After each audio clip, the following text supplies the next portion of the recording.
1 2 1 2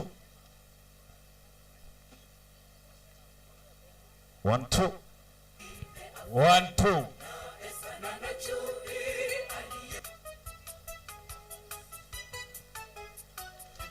1 2 kisha nikaona mnyama mwingine afanana na Esana na chui aliyekuwa na vichwa 7 nazo pembe 10 juu ya vichwa vile.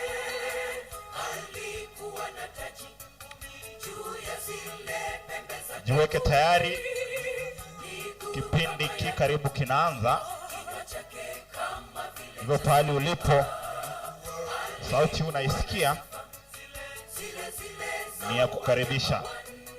Kipindi ni cha mwisho kwa siku ya leo. Mungu na azidi kuwabariki.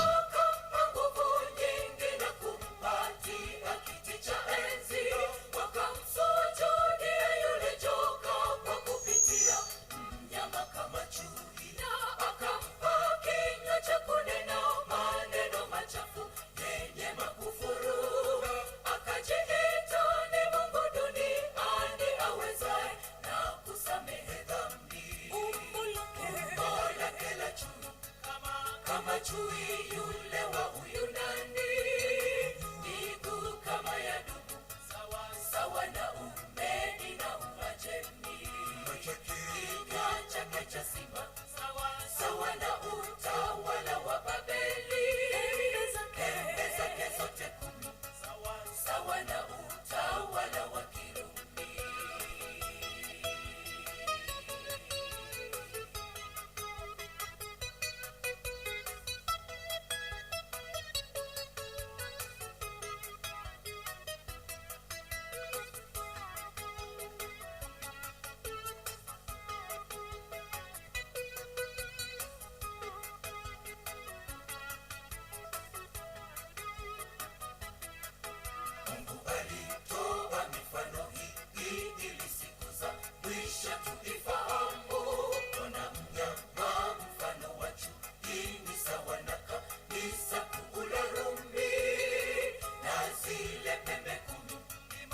Mataifa 10 ya Ulaya na vile vichwa 7 ni mataifa yale ya zamani, na zile taji 10 juu ya zile pembe zote 10.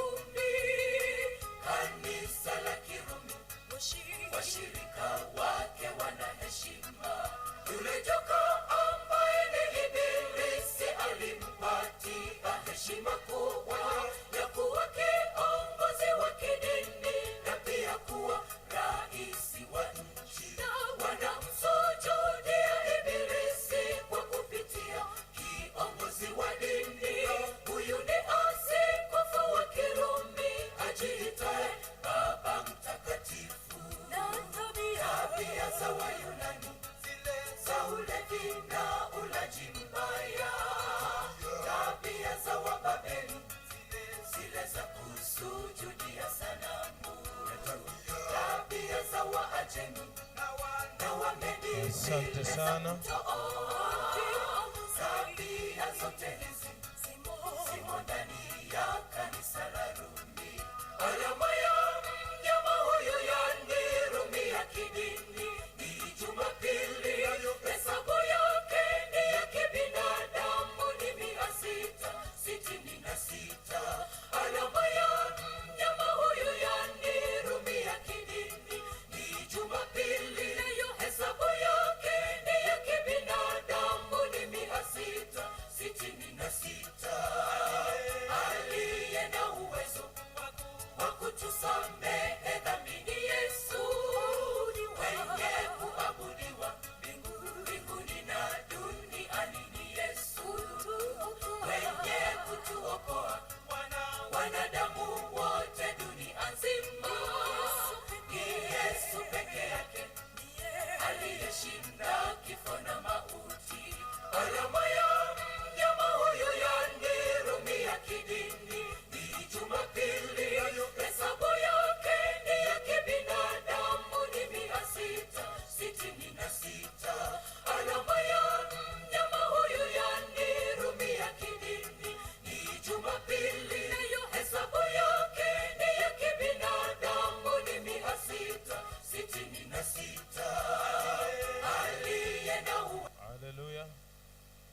Asante sana, tuombe tuingie somo. Baba wetu, tena jioni njema tunaliinua na kulitukuza jina lako. Asante kwa vipindi murwa tumepata mchana kutwa. Umenena na watu wako, umewabariki. Tena tunaingia sehemu ya mwisho. Asante kwa wale wote wameitikia sauti yako na kukupokea. Endelea kuwanemesha kabisa, watie nguvu na usafiri nao mpaka mwisho wa dahari. Tunapoingia kipindi cha mwisho, kipindi cha unabii ambao ni taa inayomulika mahali penye giza, inayotuonyesha tulikotoka, tuliko tunakoelekea, na ambayo inatuelekeza kwamba marejeo yako ni karibu. Tujiandae. Hebu nena na kila mmoja wetu, fungua fahamu zetu. Unapotakasa midomo yangu na mnenaji mwenzangu atakaye nisomea maandiko, ili watoto wako wafahamu, waelewe na wapiga hatua. Ni kwa maana tunaomba tukiamini utatenda, kwa jina la Yesu Kristo aliye Bwana tena mkombozi wetu. Amina. Asante sana. Tukumbushane tena, mnapoingia katika simu zenu, simu za rununu kwenye mtandao, usisahau kuingia YouTube, na unapoingia tafuta Donald Orina kwa mafundisho mengine zaidi kwa muda wako unapokuwa umetulia. Hata unaweza uliza swali huko niweze kukuelekeza zaidi na nikupe material zaidi ya kujifundisha baadaye, kwa maana kuna maneno mengine pengine imekupita. Mungu akubariki sana. Wapendwa, dunia ya sasa mahali tumefika sasa hivi, tuna makanisa zaidi ya 47,000. 47,000, lakini Biblia tunayosoma ni moja. Swali linakuja, je, mbona kuna makanisa mengi duniani na ilihali Biblia ni moja? Unajua shetani ana mambo yake pia. Lengo lake ni kuleta machafuko, kuweza kuleta watu wachanganyikiwe na kuwaelekeza visivyo. Ndio maana makanisa yanaongezeka kila siku, yanachipuka. Isaya alipewa maono hayo, Isaya sura ya 4 mstari wa 1. Na siku hiyo wanawake 7 watamshika mtu mmoja wakisema, mtu mume mmoja wakisema, tutakula chakula chetu na kuvaa nguo zetu wenyewe, lakini tuitwe tu kwa jina lako, utuondolee aibu yetu. Hapo ndipo hata makanisa imefika, wanasema wacha tuitwe wa Kristo, tulitaje jina Kristo, lakini usituulize tunafundisha nini, usituulize tunavaaje, usituulize tunakula aje. Ndivyo tumefika.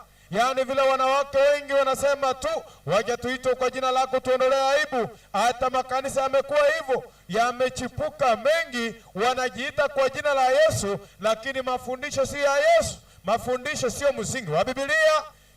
Timotheo wa 2 mstari wa 3 na 4, Paulo alisema aje? Maana utakuja wakati watakapo yakataa mafundisho yenye uzima, ila kwa kuzifuata nia zao wenyewe watajipatia walimu makundi. Kwa kuwa wana masikio ya utafiti, nao watajiepusha wasisikie yaliyo kweli na kuzigeukia hadithi za uongo. Ndivyo tulivyo. Ndio maana makanisa yanachipuka kila siku. Watu wanataka kusikia nini? Hadithi za uongo. Hawataki kusikia yaliyo kweli. Ndio maana hata wakati mwingine ukweli ukuwekwa, mtu anasema mnatuingilia. Wewe kama umeona nimeongea point haiko kwa Biblia, njoo. Nimeuliza maswali, sijapata swali. Ni kwa maana hata wewe umeelewa hii ni ukweli, na ukweli mtupu. Kama una swali, andika karatasi, unipe, kesho nitajibu. Muulize mwalimu mwingine, na mimi niko, kwa maana sifundishi mambo nayofikiria, ninafundisha ukweli wa Biblia na kukuelekeza dunia inavyoelekea. Ndio maana naweka wazi na kupa fungu, kama ni gazeti na kuonyesha, kama ni video na kuwekea kila kitu, ili uende na ukweli ulio kamili. Haleluya. Amina. Lakini kwa sababu shetani ni mwongo, ameleta machafuko, amefanya watu wamejikusanyia walimu makundi, kwa maana wamejiepusha kusikia ukweli, wamegeukia nini? Hadithi za uongo. Ndio maana makanisa yanachipuka kila siku, hata sasa yamefika 47,000. Lakini kwa maandiko, je, makanisa ni mangapi Biblia inatambua ya ukweli? Waefeso 4 mstari wa 4 hadi 5.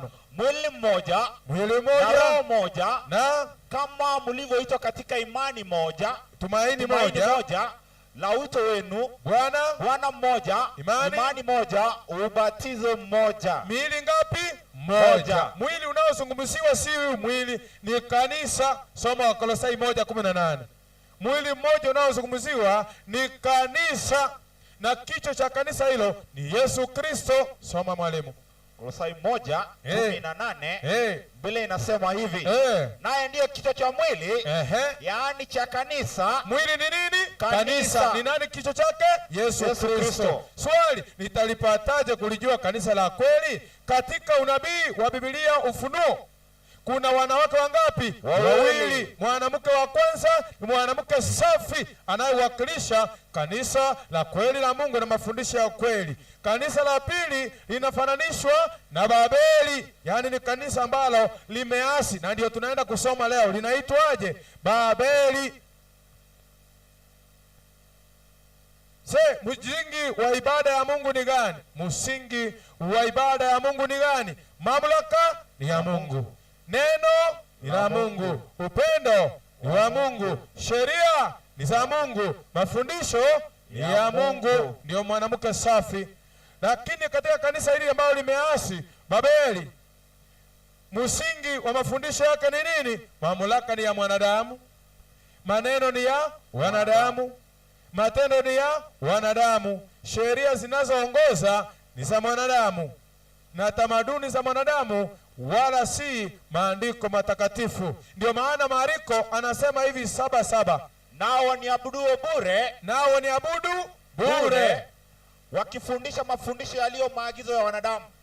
Mstari wa 9 akawaambia vema, yaani anarejelea Isaya, akawaambia vema, mwaikataa amri ya Mungu mpate kuyashika mapokeo yenu. Sasa ndio maana somo letu leo linasemaje? Babeli mkuu, mama wa makahaba na machukizo ya nchi. Ufunuo 17 ndio somo letu la leo. Babeli mkuu, mama wa makahaba na machukizo ya nchi.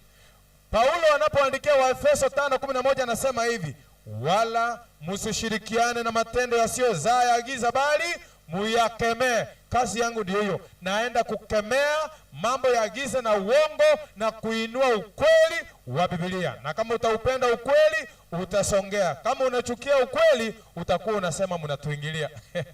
Kuna mtu mmoja nilipata mahali, kila mahali ninafundisha lazima nipate hilo lalamiko. Hata nilipokuwa Nandi, kiongozi wa dini mmoja alikuja mkubwa sana, lakini alijificha kwa giza. Hakukuja mchana, anakuja tu kwa usiku, ananiita kando, anasema waacha kutungia. Nikamuuliza, mhubiri, sema ukweli wa Yesu. Leta Biblia yako uniambie mahali nilitaja isipo maandiko na ukweli.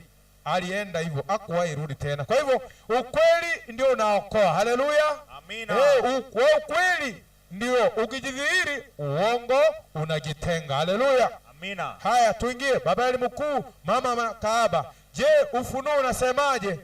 17. Kitabu cha Ufunuo wengi hawapendi kusoma, wanasema ni kigumu, wanasema kimefunikwa. Aya ni mawazo mapotovu, viongozi wa dini wamelisha washiriki. Lakini je, Ufunuo yenyewe inajieleza aje? Ufunuo 1:3, heri ayasomaye na wao wayasikiao maneno ya unabii huu na kuyashika yaliyoandikwa humo, kwa maana wakati huu karibu. Tena Ufunuo hiyo 22:7 mstari wa 7 inasema hivi, na tazama naja upesi, heri ashikaye maneno ya unabii wa kitabu hiki. Haleluya. Amina. Ili kujiandaa kwa marejeo ya Yesu ya pili, lazima ufanye nini? Uyaelewe na uyaelewe yaliyo katika kitabu gani? Cha Ufunuo. Mstari wa 10 akaniambia, usiatie muhuri maneno ya unabii katika kitabu hiki, kwa maana wakati huo umekaribia. Kwa hivyo hata mimi Mungu amenipa majukumu na mamlaka, siwezi tia muhuri. Haleluya. Amina. Nitaweka wazi ilivyo kwa jina la Yesu. Wanasema haleluya. Mungu amesema tusome, tusikilize, tuelewe na tuyafunue. Haleluya. Amina. Hiyo ndio kazi yangu. Ufunuo 17 mstari wa 1 hadi 5, twende kazi. Akaja mmoja wa wale malaika 7 wenye vile vitasa 7, akanena nami akisema, njoo huku nitakuonyesha hukumu ya yule kahaba mkuu aketie juu ya maji mengi, ambayo wafalme wa nchi wamezini naye, nao wakao katika nchi wamelevya kwa mvinyo wa usherati wake. Tuendelee. akanichukua katika roho hata jangwani, nikaona mwanamke ameketi juu ya mnyama mwekundu sana, mwenye kujaa majina ya makufuru, mwenye vichwa 7 na pembe 10. Twende kasi. Na mwanamke yule alikuwa amevikwa nguo ya rangi ya zambarau na nyekundu, amepambwa kwa dhahabu na kito cha dhamani na lulu, naye alikuwa na kikombe cha dhahabu mkononi mwake kilichojawa na machukizo na machafu ya uasherati wake. Mstari wa 5. Na katika kipaji cha uso wake alikuwa na jina limeandikwa la siri, Babeli mkuu, mama wa makahaba na machukizo ya nchi. Asante. Hiyo ni Biblia, Ufunuo. Haleluya. Maandiko inasema Yohana akaonyeshwa mwanamke kahaba ameketi juu ya mnyama mwekundu mwenye vichwa ngapi? 7, pembe ngapi? 10, na ameketi juu ya maji mengi. Mwanamke huyo alikuwa amepambwa kwa dhahabu, lulu na kito cha thamani, na alikuwa na nguo ya zambarau na nyekundu sana. Na mmoja wa malaika 7 aliyemwonyesha mambo hayo walikuwa na kitasa. Kile kitasa ndio hukumu ya huyu kahaba. Munisikilize kwa makini. Naweka msingi, naweza chukua hata dakika 20 ili utakayoona kwa picha na magazeti ujue neno la Mungu ni kweli na ni hakika. Haleluya. Usikilize kwanza. Tuweke msingi kwa maandiko. Kwa maana ukikosa kuweka msingi huo, uenda ingine hata nikiweka picha utaelewa. Elewa kwanza. Maandiko yanasema mwanamke kahaba ameketi juu ya mnyama mwekundu mwenye vichwa 7, pembe 10. Amepambwa kwa dhahabu, lulu na kito cha thamani. Tena mwanamke huyu amejaa majina ya makufuru. Anaitwa kahaba mkuu, mama wa makahaba na machukizo ya nchi. Tena imesema dunia imelewa kwa mvinyo ya uasherati wake. Tena huyu kahaba amezini na wafalme wa dunia.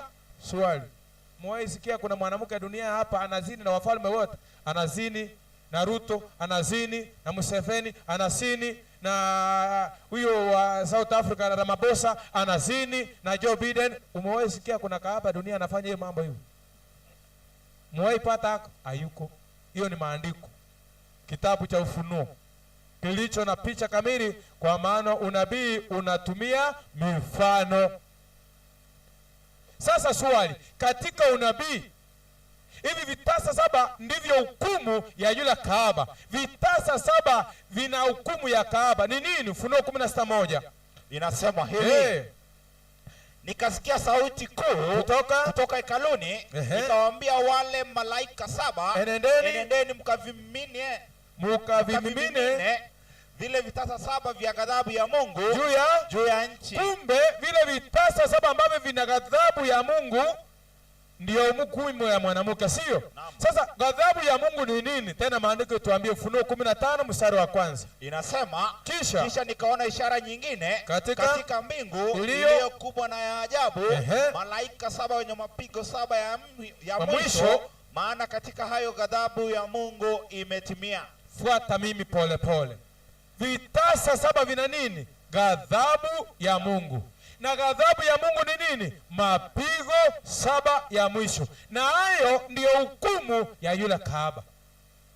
Tuko pamoja? Amina. Tuko pamoja? Naam. Sasa huyu kahaba mwanamke ni nini katika unabii? Yeremia 6:2, binti Sayuni aliye mzuri mwororo nitamkatalia mbali. Waefeso 5:25 na 32, enyi waume wapendeni wake zenu kama Kristo naye alivyopenda kanisa akajitoa kwa ajili yake. Hii ni nini? Siri hiyo ni kubwa, ili mimi nanena habari ya Kristo na kanisa. Kumbe mwanamke katika unabii inasimamia nini? Kanisa. Soma tena fungu la mwisho, Wakorintho wa 2:11-2. Fungua Wakorintho wa 2:11-2. Mwanamke katika unabii ni nini? Kanisa. Soma fungu la mwisho. Wakorintho wa pili 11:2. 11:2 Biblia inasema maana naonea wivu wivu wa Mungu kwa kuwa mimi nimewaposea mume mmoja ili nimletee Kristo bikira safi. Haleluya. Amina. Kumbe Paulo anaita kanisa la Korintho kama bikira safi. Na mumewe ni nani? Yesu Kristo. Mwanamke katika unabii ni nini? Ni kanisa. Lakini sasa huyu mwanamke tunayezungumzia leo sio mwanamke wa kawaida, anaitwa nani? Kahaba. Swali, mbona mwanamke huyu anaitwa kahaba? Ezekiel 16:32. Soma. Mke wa mtu asinie 16 akaribishaye wageni badala ya mumewe. Munielewe pole pole. Rudia. Mbona kanisa hili linaitwa kahaba? Kahaba ni nani? Biblia ituambie, kwa maana ndiye imesema kahaba. Ezekiel 16:32 inasema hivi. Inasema mke wa mtu azinie akaribishaye mgeni badala ya mumewe. Kumbuka tuko muktadha wa kanisa, sivyo? Naam. Kanisa ni mwanamke, lakini ili kanisa linaitwa kahaba. Mume wa kanisa ni nani? Yesu Kristo. Na kahaba ni nani? Anaacha mumewe. Kwa hivyo ni kanisa limemuacha mumewe ambaye ni nani? Yesu Kristo. Na linakaribisha wageni. Tena tunauliza Biblia, je, inamaanisha nini mke kuacha mumewe? Ni ile kutoka hivi aseme nimekuacha? Ni lini mwanamke anaacha mumewe aswa na anaitwa kahaba? Kitabu cha Warumi 7:2. Fungu ndio hilo, soma kwa haraka. Inasema kwa maana mwanamke aliye na mume amefungwa na sheria za yule mume wakati anapokuwa hai, bali akifa yule mume amefunguliwa ile sheria ya mume. Swali, mume wa kanisa ni nani? Yesu. Yesu amekufa ama ako hai? Ako hai. Yesu amekufa ama ako hai? Ako hai. Kwa hivyo anastahili kuheshimiwa na kanisa. Haleluya. Naam. Na ako na sheria zake, inamaanisha kwa sababu yu hai na ana sheria zake, hizo sheria zifunge kanisa lake. Haleluya. Amina. Kwa hivyo kanisa linapoacha sheria za Yesu Kristo ambaye hako hai hajakufa na kuleta mafundisho mengine ya kuacha sheria za Mungu, linaitwa kahaba. Je, Yesu ana amri? Yesu ana sheria? Naam. Ni sheria ngapi? Amri 10. Kumbukumbu ya Torati 4:13. Soma. 4:13. Biblia inasema, unapoendelea kufungua anasoma Kutoka 19:5. Mungu anasema hivi, sasa basi ikiwa mtaitii sauti yangu kweli kweli na kulishika agano langu, hapo ndipo mtakapokuwa tunu kwangu kuliko makabila yote. Ni wakati Yesu anafanya agano na watu wake wa Israeli, vile anafanya na agano watu wake wa Kristo. Anafanya agano. Ila agano ni nini? Kumbukumbu ya Torati 4:13.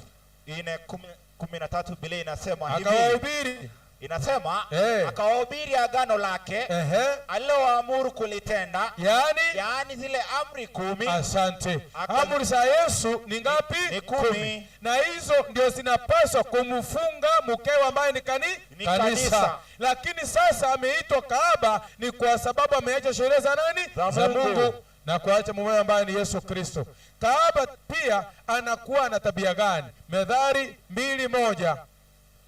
Mwanangu, kama ukiyakubali maneno yangu na kuyaweka akiba maagizo yangu. Mungu anataka tushike sana maagizo na amri zake. Mbona 16? Ili kuokoka na malaya mwenye kupembeleza kwa maneno yake. Ili kanisa ni malaya, ni kahaba, linajua kupembeleza na maneno yake laini yasiyoambatana na maandiko. Ndio maana tunaonywa, usiposhika sheria za Mungu na usikilize maneno ya Mungu, maandiko inavyoenda, huyu kahaba atakuchukua. 2:17. Amwachae rafiki wa ujana wake na kulisahau agano la Mungu wake. Kwa hivyo ni kanisa limesahau agano la Mungu wake. Soma mstari wa 25 Methali 7. Tena huyu kahaba anafanya nini? Moyo wako usiziekee njia zake, wala usipotee katika mapito yake. Yaani ni onyo tunapewa, usielekee njia ya huyu kahaba wala kuenda katika mapito yake. 26. Maana amewaangusha wengi waliojeruhi. Naam, jumla ya waliouawa naye ni jeshi kubwa. Kwa hivyo huyu kahaba anaua, ni hatari sana. Anaua. 27. Nyumba yake ni njia ya kwenda kuzimu, ushuka mpaka vyumba vya mauti. Swali ni je, huyu kahaba ambaye ametajwa hapa ni nani huyu? Ni kanisa gani hilo linaitwa kahaba, mama makahaba na machukizo ya nchi, ambaye ameketi juu ya maji mengi, ambaye amezini na wafalme wa dunia, ambaye dunia imelewa kwa mvinyo ya uasherati wake, ambaye amevikwa kwa zambarau na nyekundu, ambaye hukumu yake ni ile vitasa 7, ambaye ameketi juu ya mnyama mwekundu. Tena niwalete karibu ndio mpate jibu bila kufanya guesswork. Mnyama ni nini katika unabii?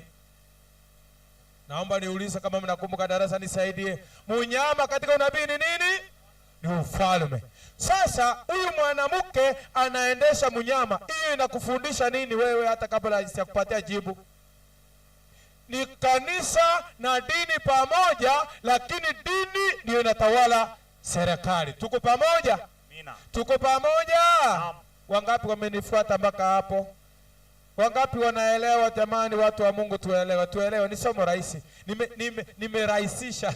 Haleluya. Ni mwanamke anaendesha mnyama. Mwanamke ni kanisa, mnyama ni serikali. Sasa swali, nikiendesha punda na mimi ni nani mkubwa? Si ni mimi? Mimi ndio naongoza. So pia unapoona ni mwanamke anayeendesha mnyama, inamaanisha ni kanisa linalotawala nini? Serikali. Yaani kanisa na serikali pamoja, lakini inaongoza. Mfundi wa mitambo, hii picha ichatoka vile inakuwa. Kuja uone shida imekuwa wapi. Badilisha hizi vitu mbili. Yaani as in the brightness. Change hapo, niweke hiyo nyingine hapa tuone. Hiyo sura si yake hiyo. Kwa hivyo ni mwanamke kahaba ameketi juu ya mnyama mwekundu. Mnyama ni nini? Serikali. Mnyama ni serikali, usisahau. Na mwanamke ni kanisa. Tuangalie hizo tabia zote. Narudia tena ili tukianza sasa usije ukapotea. Wacha niwekee picha ili uweze kuwa clear. Asante. Weka ndio tuone. Haijatoka clear. Sasa pata ni hiyo mabadiliko. Asante.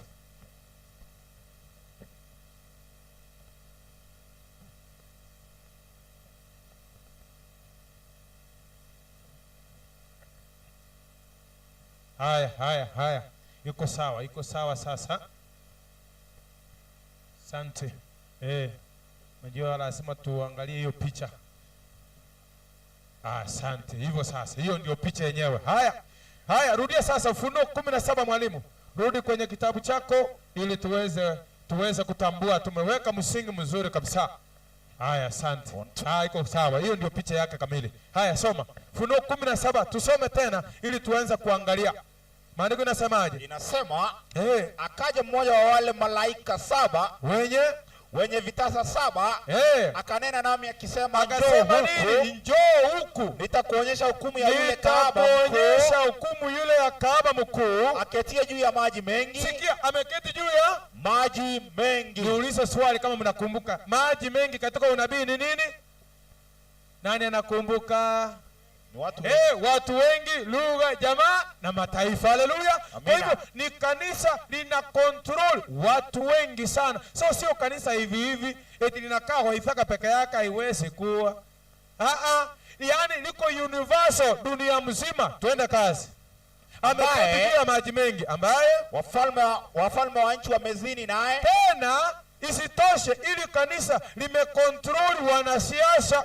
Wewe sikiliza, wangapi wananisikiliza kwa ishara ya mkono? Wangapi wanafuatilia mafundisho haya? Asija kabaki nyuma. Haleluya, amina. Sikiliza kwa makini, ni mwanamke, yani kanisa linalotawala serikali, yani kanisa na dini iko pamoja, tena ni dini ndio ina control serikali. Isitoshe limesimamia watu wangapi? Linatawala watu wengi, tena nao wakao katika nchi wamesini wamelevya kwa vile ya usherati wake. Yani imekontroli serikali, viongozi wa dunia, tena wanaokaa duniani wamelewa kwa mvinyo wa usherati wake. Katika unabii, mvinyo ni mafundisho ya uongo.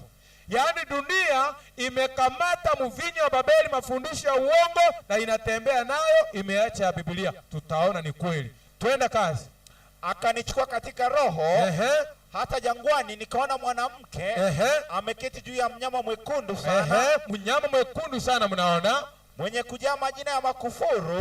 Tena katika hii kanisa ambayo iko na serikali United, ana majina ya makufuru. Swali, mnakumbuka makufuru ni nini? Ni wakati mwanadamu anadai ana uwezo wa kusamehe dhambi, tena mwanadamu kujilinganisha na nani? Mungu, hata kuitwa jina la Mungu Baba Mtakatifu.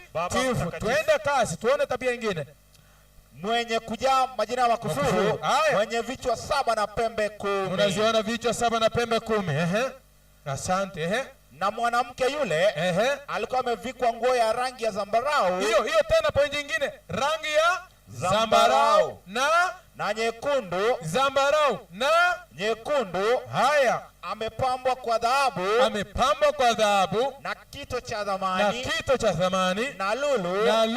Naye alikuwa na kikombe cha dhahabu mkononi mwake. Ana nini? Kikombe cha dhahabu mikononi mwake, kilichojawa, kimejaa nini? Na machukizo na machafu ya usherati wake. Na katika kipaji cha uso wake ana jina, alikuwa na jina limeandikwa la siri. Kumbe usiposoma maandiko uchunguze, utamjua ana jina la nini? Siri. Lazima uchunguze maandiko. Ana jina la siri, limefichika. Twende kazi. Babeli mkuu, mama wa makahaba na machukizo ya nchi. Asante. Aliye na macho aambiwi tazama. Rangi ya zambarau na nyekundu. Zambarau ni ya mabishop, nyekundu ni ya makardinal. Zambarau na nyekundu, na kikombe cha dhahabu mkononi mwake. Zambarau nyekundu, zambarau nyekundu, na kikombe cha dhahabu mikononi mwake. Haya, aliye na macho ambiwi tazama, aliye na macho uona. Haya, zambarau na nyekundu, na kikombe cha dhahabu mkononi mwake. Na ukweli ni kwamba hilo ndilo kanisa linalozungumziwa, kanisa la Rumi lililozaliwa na serikali ya Rumi. In fact, hata ukifanya research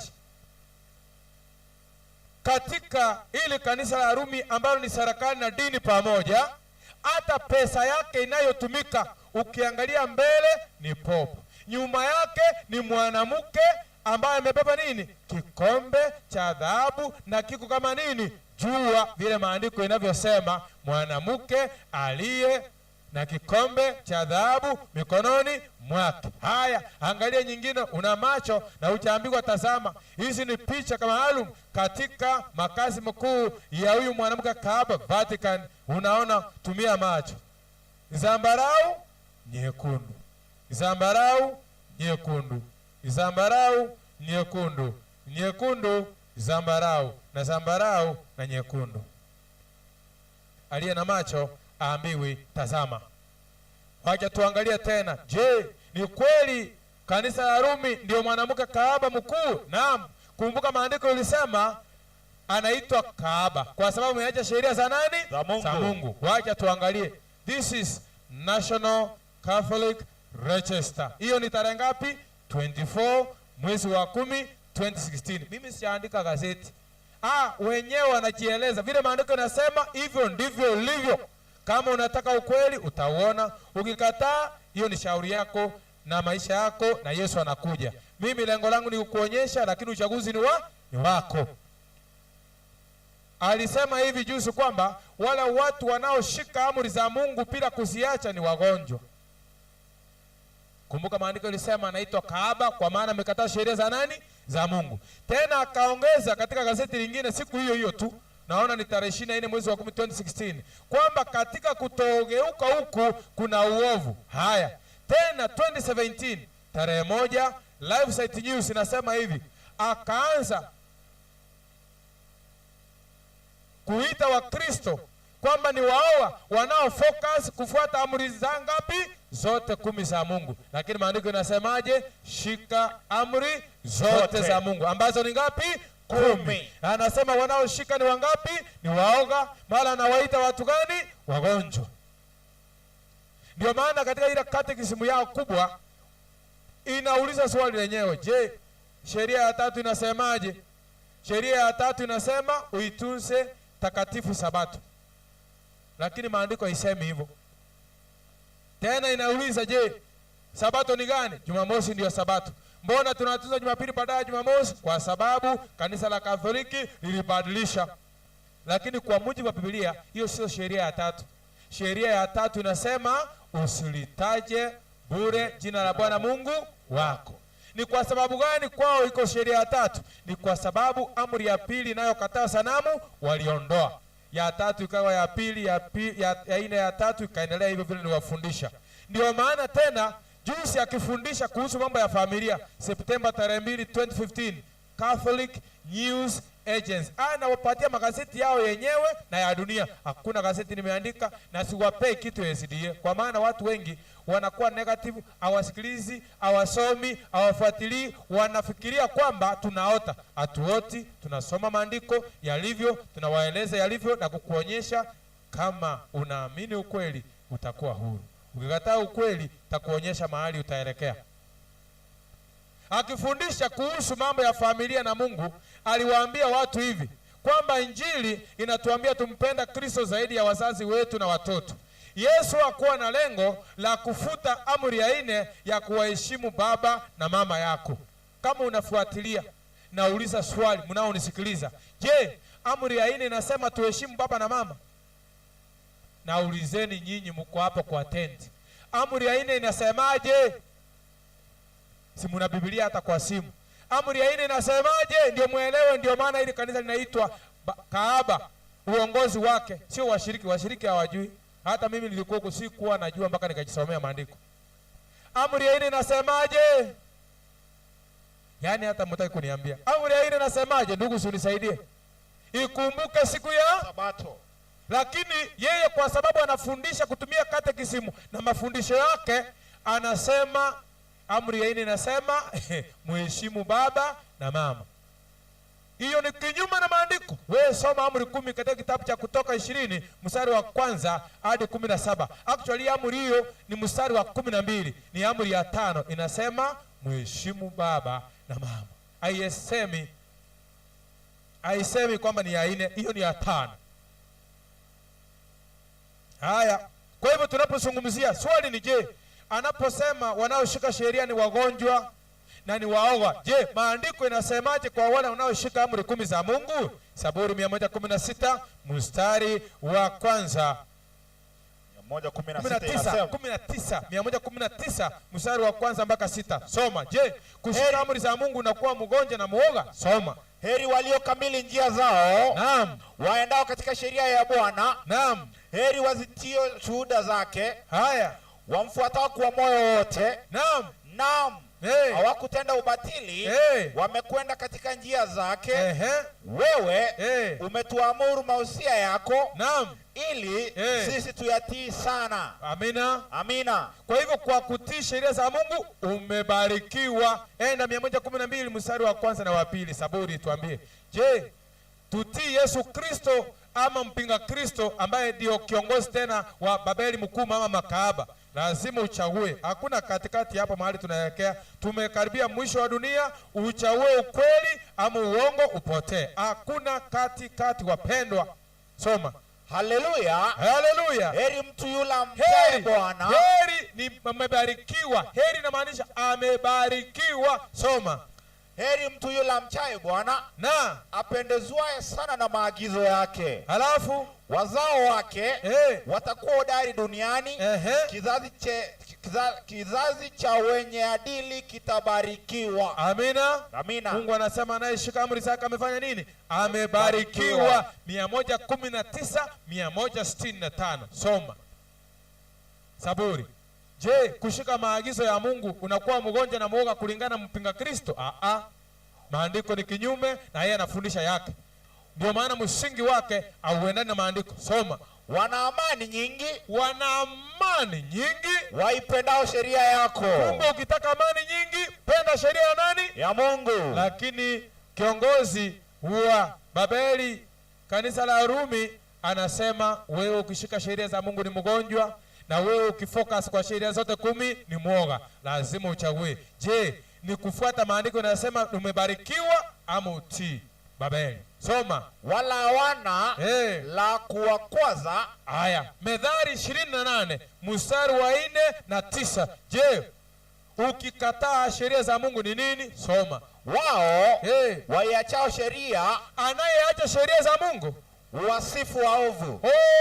Kumbe Babeli na sifu uovu, ndio maana uovu unaendelea duniani. Anayeacha sheria za Mungu anasifu nini? Uovu. Bali wao waishikao, bali wanaoshika sheria za Mungu hushindana nao. Wanashindana na waovu. Ndio maana shetani anachukia wakati sheria za Mungu zinafundishwa.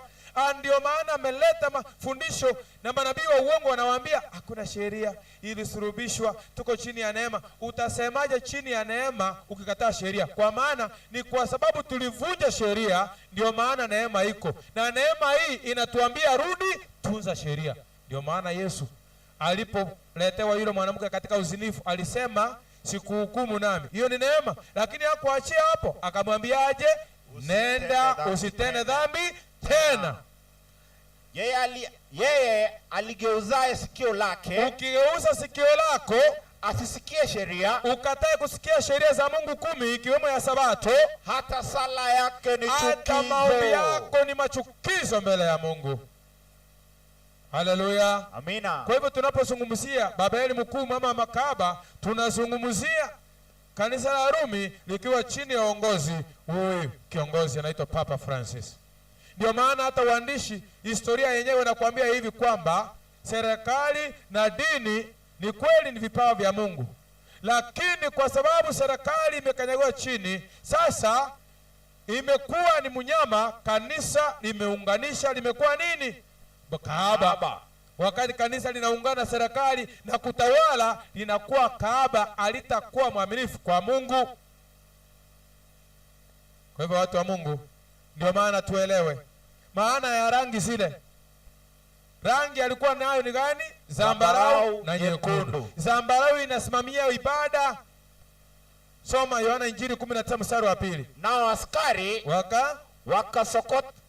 wakasokota taji ya miiba, wakamtia kinywani, wakamvika vazi la zambarau, wakawa wakimwendea wakisema, salamu mfalme wa Wayahudi, wakampiga makofi. Zambarau ni mavazi yalikuwa yakivaliwa ya kifalme, lakini kwa hawa walikuwa wanamkejeli nani? Yesu. Ndio maana hii system viongozi wa dunia wanamsujudia. Ni kiongozi wa Venezuela, kiongozi wa Marekani anasujudu, mke wa kiongozi wa Marekani wanasujudu. Tena kuna mambo mengine tuliangalia. Kuna jambo jingine tuliangalia kwa sababu ya muda. Mstari wa 4 ilisema aje? Ameketi juu ya maji mengi. Yaani kanisa linatawala washirika wengi. Tulisoma Ufunuo 17:15. Kisha akaniambia yale maji yanayo hapa ketipo yule kahaba ni nini? Ni jamaa na makutano na mataifa na lugha. Je, ili kanisa la Rumi ambao ni Babeli mkuu mama makahaba lina ushirika wangapi? Hata gazeti inakwambia tu. Hii ni tarehe, this is New York Times, tarehe 24 2015 September. Inasema aje? Anatawala watu wangapi by 2015? 1.2 billion. Lakini nimefanya research by 2023 vile tunaongea hivi wamefika 1.3. This is The Catholic World Report. Tarehe ngapi? 9 August 2023. So ni latest. Ni lini? Juzi tu. Si ni juzi? Naam. So siongee historia, angalia. Ni wangapi? Inakuambia sasa wamefika wangapi? From 1.23 billion wamefika wangapi? 1.378 billion. Maandiko lisema aje? Ameketi juu ya maji mengi. Amekontroli watu wengi. Una macho usiambiwe tazama. Babeli mkuu, mama makaba aketie juu ya maji mengi na anaendesha mnyama mwekundu, ni system ya Vatican ya Rumi. Kwa maana Vatican ni kanisa na dini pamoja. Kwa hivyo lazima uchague. Lazima uchague. Kuna point nyingine tumeambiwa, mwanamke yule amepambwa na dhahabu na kito cha dhamani na lulu. Yaani ni tajiri. Unajua watu duniani, hata mimi nilikuwa nafikiria ni Bill Gates ndio tajiri. Nilikuwa nafikiria hao ndio matajiri. Wacha nikwambie leo, jua ukweli ulio hai, ukweli ulio uchi. Tajiri wa matajiri, mali yote ya dunia iko Vatican. Wacha tuangalie.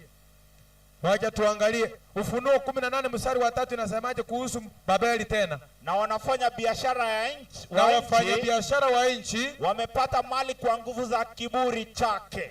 Maandiko inasema hata wafanya biashara wa nchi wametajirika. Kina Bill Gates, Jeff Bezos, Elon Musk wametajirika kwa kiburi za nguvu za Babeli. Maandiko inasema hivyo. Soma 23 tena. Maana hao wafanya biashara wako walikuwa wakuu wa nchi, kwa kuwa mataifa yote walidanganywa kwa uchawi wako. Hiyo mambo nilishangaa nilipokuwa nasoma, nikasema maandiko iko serious kweli.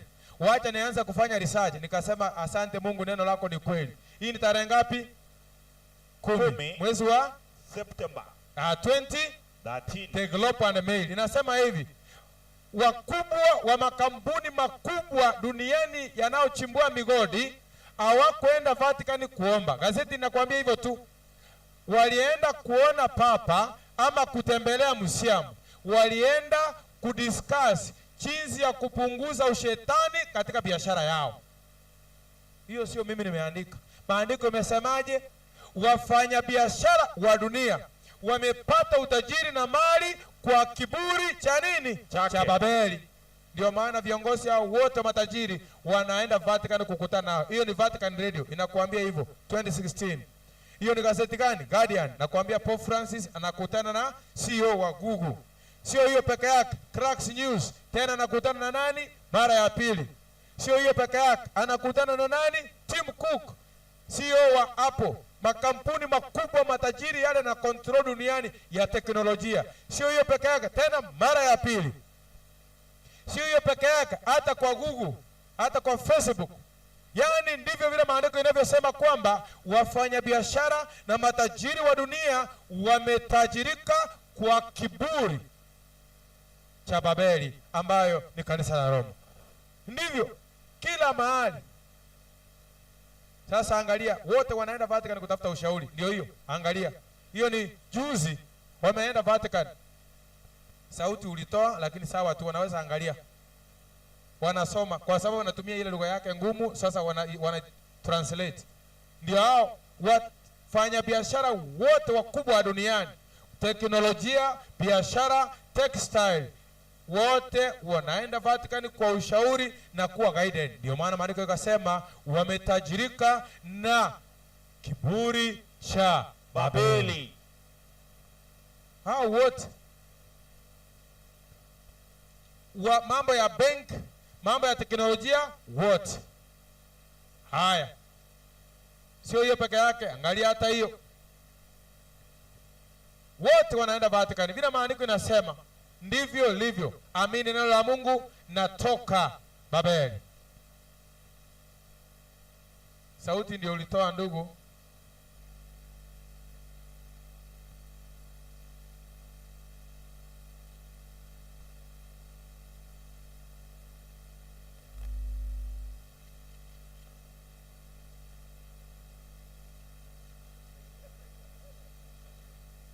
Haya, wanamsujudia. Unaona, una macho usiambiwe tazama.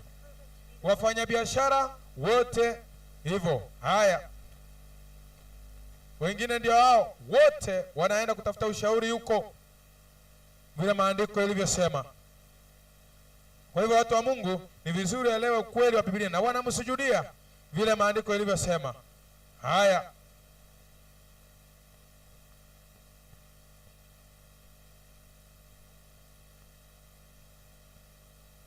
wewe tazama, ndio hiyo tena. Na saa imekuwa so rapid, haraka sana tangu huyu kiongozi aingie. Wamekuwa mikutano mingi wakitia sahihi, wakibadilisha vitu. Hata wale mnaingia YouTube unafanyanga vitu, mnajua vitu imebadilika YouTube. Jinsi walikuwa una post vitu sio hivyo. Siku hizi wana filter, ukipata kitu unaenda kinyume cha hii serikali inaondolewa. Ndio maana sio wote 500 companies zile kubwa kabisa walienda Vatican kukutana na kudiscuss jinsi ya kufanya hiyo biashara yao. Kwa hivyo ndivyo maandiko inavyosema na ndivyo ilivyo. Pointi ya mwisho ni hii. Je, Vatican ni tajiri vile maandiko inavyosema? Naam, angalia. Gazeti ni Guardian News inasema kanisa la Kirumi Katoliki ndio kubwa duniani kwa mambo ya kifedha. Maandiko ilisema aje? Amepambwa kwa dhahabu, kwa lulu na kito cha thamani. Ndio maana amecontrol dunia. Ndio maana maandiko ilikuwa yanasema amezini na wafalme wa nchi wako chini yake, kwa maana utajiri wote. Na ilitoka wapi? Kumbuka tulisoma walicontrol dunia kutoka mwaka gani? 538 to 1798. Hiyo ndio wakati waliingia dunia yote, wakachokora, wakuchukua vitu magold nini. Ndio maana wakinena serikali zinatii. Ndio maana serikali zote zinakimbia Vatican kutafuta msaada na kutafuta ushauri, na wanatii wakiambiwa. Hata gazeti nyingine nakwambia hivi 2013 utajiri wa kanisa la Rumi hauwezi calculate. Maandiko ilisema aje?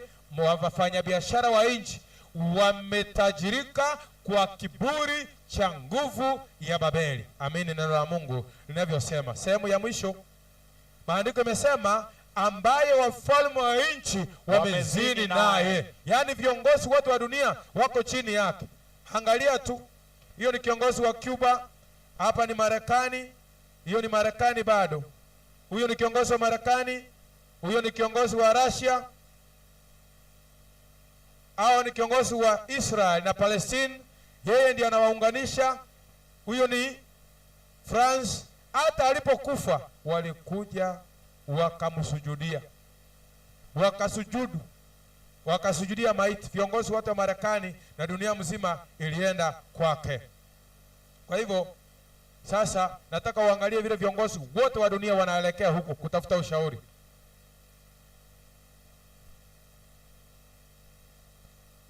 Hii ni jeshi lake, wanaitwa Swiss Guards, wanaolinda Pope. Na anasema yeye anawakilisha Yesu, lakini hakuna wana majeshi. Yesu alitembea lini na wanajeshi? Haya, angalia. Huyu ni kiongozi wa Marekani mwenye alitoka Obama. Viongozi wote maandiko yamesema amezini na wafalme wa nchi. Kiongozi mwingine ndio huyo George Bush. Ndio huyo. Maandiko ilivyosema ndivyo ilivyo. Kwamba viongozi wote wameshirikiana na Babeli na wanamtii. Sio huyo peke yake, huyo ni kiongozi wa Israeli, Ariel Sharon. Ndio huyu.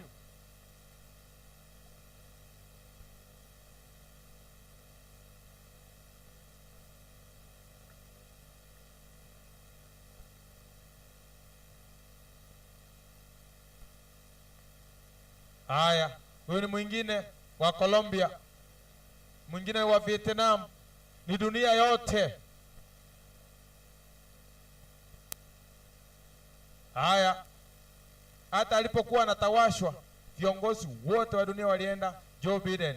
Hata alipoingia President Joe Biden pia alitafuta ushauri wake.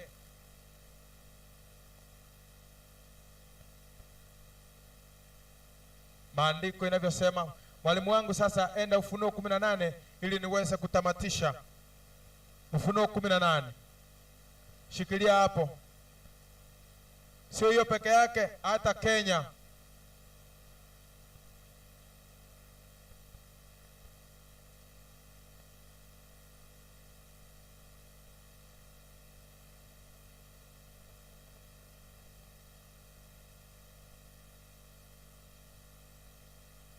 Aya, hata Kenya, yani ni dunia yote kwa ufupi. Aliye na macho ambiwe tazama. Ufunuo 18 mstari wa kwanza mpaka 4, maandiko inasemaje sasa? Baada ya hayo naliona malaika mwingine, nikaona malaika mwingine akishuka kutoka mbinguni, mwenye mamlaka kuu, na nchi ikaangazwa kwa utukufu wake, akalia kwa sauti kuu, akisema. Malaika huyo anasemaje? Umeanguka Babeli ule mkuu, umekuwa maskani ya mashetani na ngome za kila roho chafu, na ngome ya kila ndege mchafu, mwenye kuchukiza. Kwa kuwa mataifa yote ikiwemo Kenya wamekunywa mvinyo wa ghadhabu ya uasherati wake, na wafalme wa nchi vile tumeona dunia yote wamezini naye. Kidogo, ibada ya Jumapili ililetwa kutoka Roma. Dunia yote imefanya nini? Imepokea na kukumbatia. Hivi leo Kenya, Jamhuri Day iwe siku ya Jumapili, mtasherekea? Hapana, wanasongesha kwenda Monday. Mbona? Viongozi wote wamezini pamoja naye na dunia yote imelewa. Hivi leo tu maandiko inasema siku ya ibada ni siku ya Jumamosi, lakini dunia inaabudu siku gani? Jumapili, kwa sababu dunia yote imelewa kwa mvinyo ya uasherati wake. Maandiko inasemaje sasa? Na wafanyabiashara tumewaona wote wametajirika kwa kiburi cha nguvu zake, wamepata mali kwa nguvu za kiburi chake. Twende kazi, mstari wa 4. Sasa Mungu anasema nini? Kisha nikasikia sauti nyingine. Sasa sauti ndio inakuja kwako kutoka mbinguni ikisema. Inasemaje sauti hiyo? Tokeni kwake enyi watu wa Mungu. Wanasema kuna watu wa Mungu Babeli. Mimi nilikuwa Babeli, by the way. Mimi nilikuwa Babeli, sikuwa najua kitu mpaka nilipoenda high school. Nikaomba Biblia ya mtu. Actually nilipata Biblia ya mtu anaacha kanisani kila siku, nikajua huyo aliendanga nyumbani akasahau. Nikachukua hiyo nikaanzia maisha. Nikaanza kusoma pole pole. Mtu akisoma fast nasema nifungulie. Nikaanza kushangaa. Ni nini hii tunafanya? Na maandiko yanasema nini? Nikasikia sauti. Enyi watu wa Mungu, tokeni kwake enyi watu wangu. Tokeni kwake enyi watu wangu. Mungu ana watu wengi Babeli, wengi kabisa hawajapata kujua ukweli. Vile alivyoniita nikaitika, hata wewe anakuita utoka wapi? Babeli. Usije kufanya nini? Msishiriki dhambi zake. Usishiriki dhambi za Babeli, wala msipokee mapigo yake. Wala msipokee mapigo ya Babeli, kwa maana dhambi za Babeli zimefika hata mbinguni. Na Mungu amekumbuka maovu yake. Mungu anasema tutoke Babeli. Amesema tutoke Babeli kwa mafundisho ya uongo. Tutoke Babeli kwa itikadi na tamaduni za mwanadamu, ili tuingie katika ukweli wa Biblia. Tutoke saa ngapi? Ezekieli 12. Tutoke saa ngapi na lini na jinsi gani? Tokeni Babeli enyi watu wangu. Usije ukashiriki dhambi za Babeli ndio uite mtu wa Mungu. Ukibaki huko hakuna siku utaitwa watu wa Mungu. Haleluya. Amina. Mungu amesema walio wake watafanya nini? Watatoka. Tii sauti ya Mungu. Soma 12. Anza kusoma. Mwanadamu 12:1. Anza kusoma. Mwanadamu. Na neno la Bwana likanijia tena kusema. Mwanadamu, wewe unakaa kati ya nyumba iliyoasi. Wewe unayekaa kati ya nyumba iliyoasi. Watu ambao wana macho ya kuona. Watu wana macho ya kuona ila hawaoni. Wana masikio ya kusikia ila wasikii. Haya. Kwa maana ni nyumba iliyoasi. Endelea. Basi wewe ambaye una macho ambayo unatumia kuona, wewe una masikio umesikia na kuelewa, basi wewe mwanadamu funga tayari vyombo vya funga tayari vyombo kwa uhamisho. Wewe mwanadamu uliye na masikio na macho, ukahame wakati wa mchana mbele ya macho yao. Anza kuhama wakati wa mchana mbele ya macho yao. Haleluya. Amina. Haleluya mwanadamu. Unayenisikiliza unaitwa mwanadamu, una macho ya kuona na masikio ya kusikia. Mungu anasemaje? Funga tayari virago. Ukahame wakati wa mchana mbele ya macho yao. Wakati wa mchana mbele ya macho yao. Nao utahama toka mahali pako, uhame kutoka hapa Babeli hapa mpaka mahali pengine, uanze kuhamia kwingine mahali Mungu anakuhitaji. Mbele ya macho yao wakiangalia, hata kujificha ficha. Angalia sama mchana, wakiangalia labda watafahamu kwa kuhama kwako mchana kutwa, wajapokuwa ni nyumba iliyoasi. Wataweza kufahamu hata kama wameasi siku nyingi. Hata mimi Mungu anisaidia, nilihama mchana na leo nimesimama mbele yenu na wahubiria. Haleluya. Amina. Na wewe ama nawe utatoa vyombo vyako, beba vyombo vyako vyote wakati wa mchana mbele ya macho yao, kana kwamba ni vyombo vya kuhamishwa. Nawe mwenyewe utatoka wakati wa jioni mbele ya macho yao, kama watu watokavyo katika kuhamishwa. Haleluya. Amina. Wangapi jioni ya leo nasema ukweli? Mimi nimeelewa vile maandiko yanavyosema. Nimeona maandiko, nimeangalia, nimetazama na nimeelewa. Niko tayari kwa jina la Yesu nihame kutoka Babeli kwa vyovyote vile mchana wakiangalia, ili niwe mtu wa Mungu, nisishiriki dhambi za Babeli vile maandiko yamesema, kwa ajili ya wokovu wangu. Kwa ishara ya mkono. Amina. Wangapi wako tayari kuhama vile maandiko yamesema mchana? Usikubali kukaa gizani na nuru iko. Simama. Kama ni ombi lako kwamba mimi niko tayari, nataka kuhama, nitoke Babeli, nitoke giza, nikuje kwa nuru, ili nihesabiwe kama mtu wa Mungu. Kwa maana maandiko yamesema, tokeni Babeli enyi watu wangu. Songea hapa karibu mbele, tunataka kuomba. Njoo kwa wepesi. Kama hakika umeelewa, umeona na umejua ukweli, uko tayari kutoka Babeli na uhame mchana, njoo. Mbona unaogopa? Mbona unaibika? Kwa maana ni ukweli tumeweka uko